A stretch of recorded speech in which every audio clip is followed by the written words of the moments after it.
कक्षा 9 के विद्यार्थियों का स्वागत है।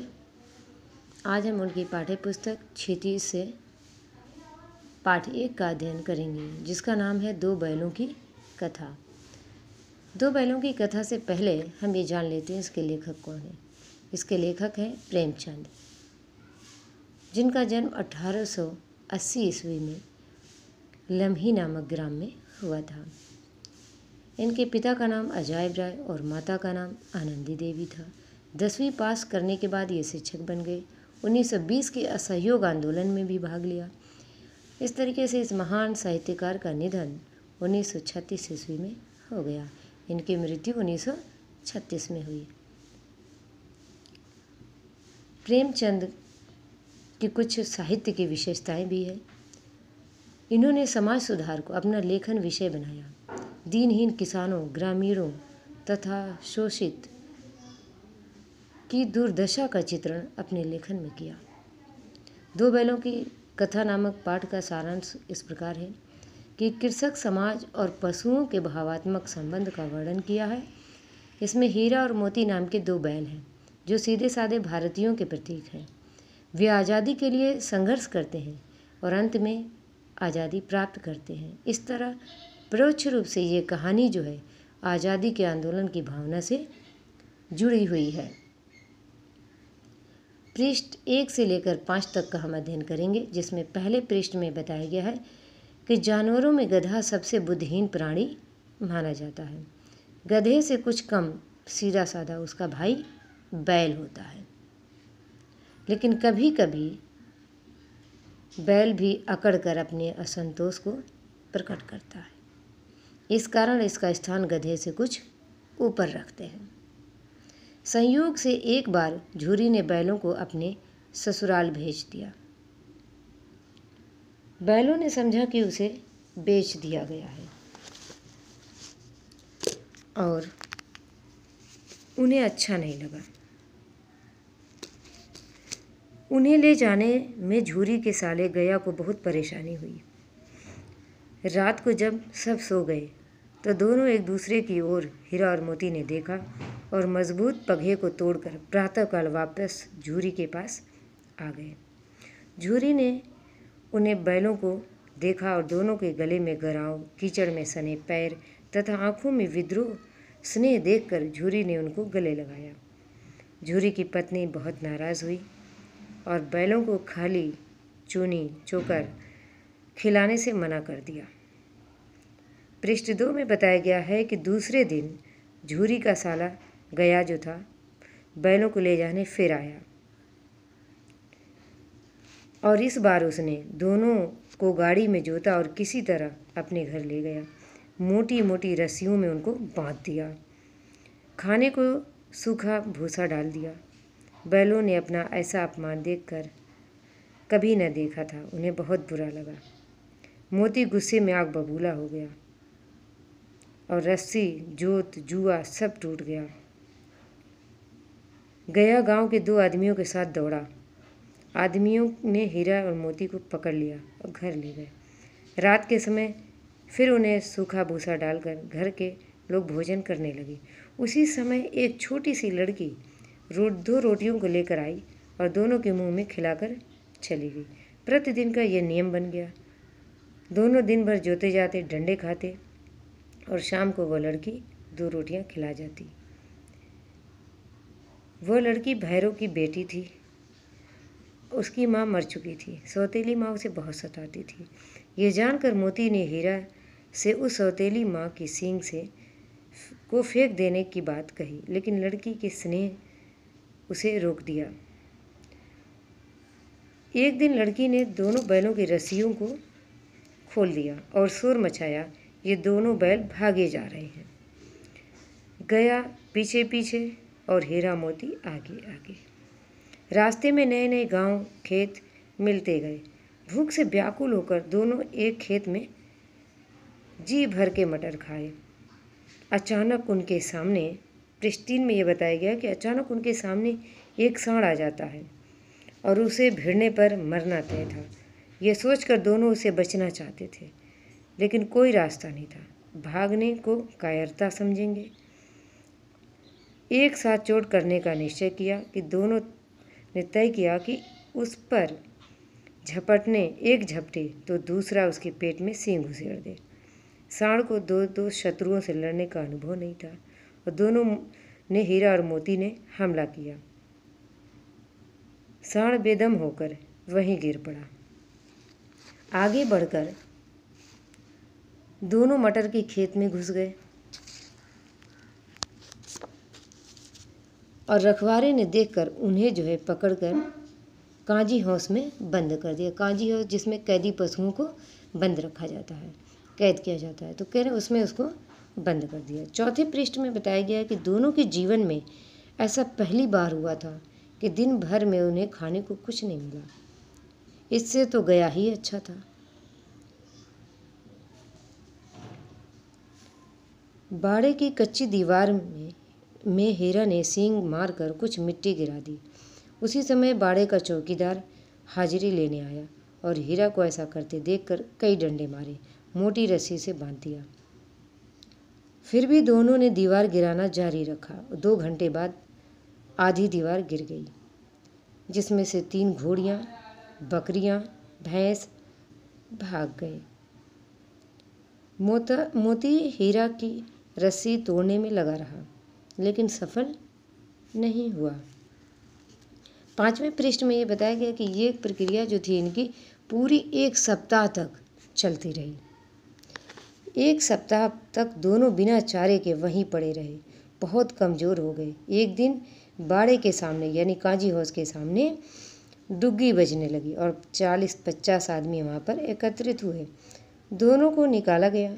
मरियल बैलों का कोई खरीदार न था। अचानक एक दढ़ियल आदमी, जिसकी आंखें लाल और मुद्रा कठोर थी, आया और नीलामी के बाद उसने दोनों बैलों को खरीद लिया। सहसा हीरा मोती को वह रास्ता परिचित सा लगा। वही खेत, बाग, वही गांव मिलने लगे।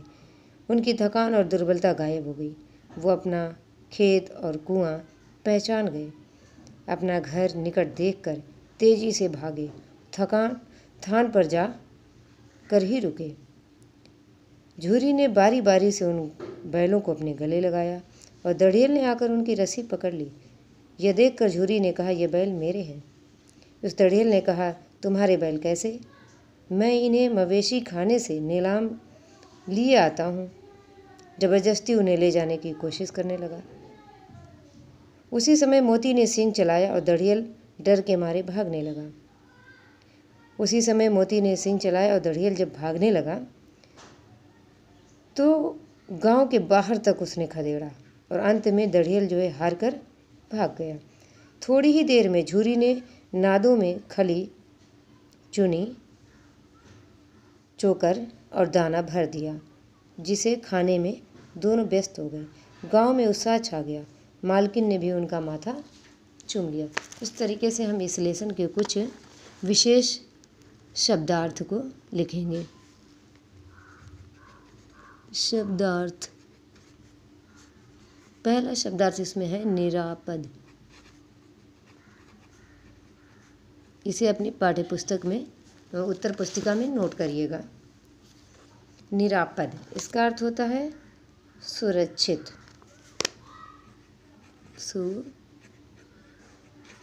सुरक्षित। अनायास,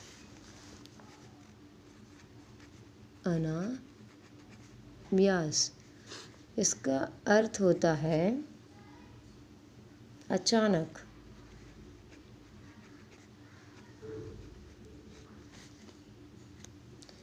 इसके बाद आप नोट करिए विषाद, विषाद, जिसका अर्थ होता है दुख।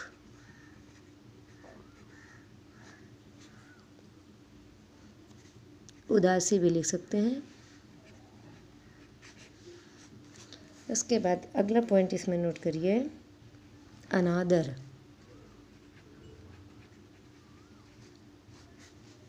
अनादर, अनादर का अर्थ आप लोग जानते हैं, जहाँ आदर न मिले यानी अपमान। उसके बाद है कुसमय, कुसमय। कुसमय का मतलब बुरा समय। कु का अर्थ होता है बुरा यानी खराब। कुसमय। मूक भाषा, मूक भाषा। इसका अर्थ लिखिए मौन भाषा यानी कुछ नहीं बोलना, मौन, मौन भाषा। गोई, गोई आपकी बुक में आया है कि गोई, गोई शब्द का अर्थ होगा जोड़ी यानी बैलों की जोड़ी थी ना, इसीलिए गोई।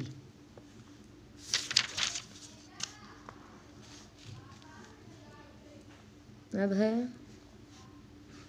पगहिया।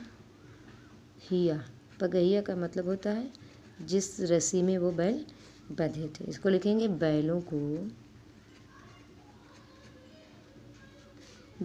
को बांधने की रस्सी, बांधने की रस्सी, बांधने की रस्सी। कांजी हाउस, पहले आप लोग को बताया था मैंने कि कांजी हाउस का मतलब होता है, कांजी हाउस इसका अर्थ लिखेंगे जहाँ पशुओं को बंद करके रखा जाता है, जहाँ पशुओं को बंद करके रखा जाता है, रखा जाता है। नीलामी,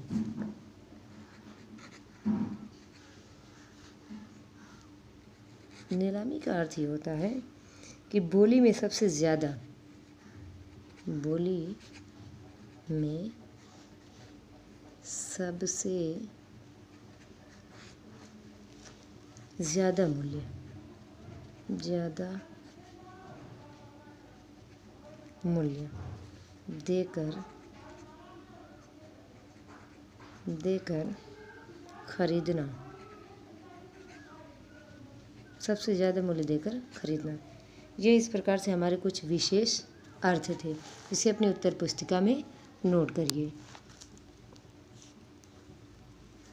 और इस कहानी में कुछ मुहावरे भी हैं जो इस प्रकार है।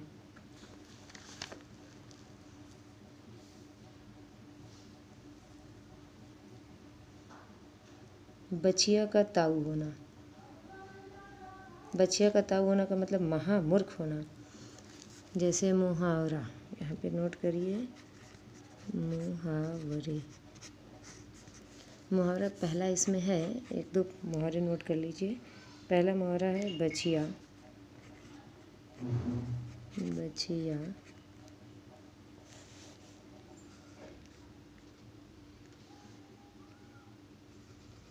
का ताऊ होना भी लिखा है, होना। इसका मतलब होता है महामूर्ख होना। अर्थ ये होगा कि महामूर्ख, मूर्ख तो है लेकिन वो महामूर्ख है, महामूर्ख होना। ठीक है। उसके बाद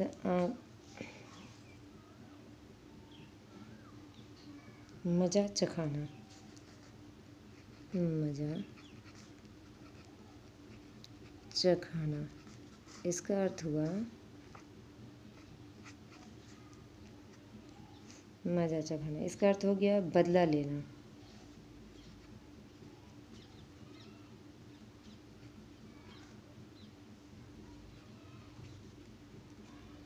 बदला लेना। ठीक है। इस तरीके से हमारा ये लेसन जो है कुछ हद तक कंप्लीट है। और इसका सारांश तो आपको पता ही होगा कि दो बैलों की कथा का मुख्य सारांश ये है कि यहाँ पे जो हीरा और मोती नाम के जो दो बैल बताए गए हैं इस कथा में, वो भारतीयों का प्रतीक है, वो भारतीयों के बारे में बताए गए हैं कि भारतीय भी ऐसे सीधे साधे हैं और वो क्या करते हैं, अपनी लड़ाई आज़ादी के लिए संघर्ष करते हैं। जैसे हीरा और मोती इस कथा में संघर्ष करते हैं और अंत में आज़ादी पा लेते हैं। तो ये दो बैलों की कथा जो है ये आंदोलन की कहानी, आंदोलन से की आज़ादी से जुड़ी हुई कहानी है। ठीक है, धन्यवाद।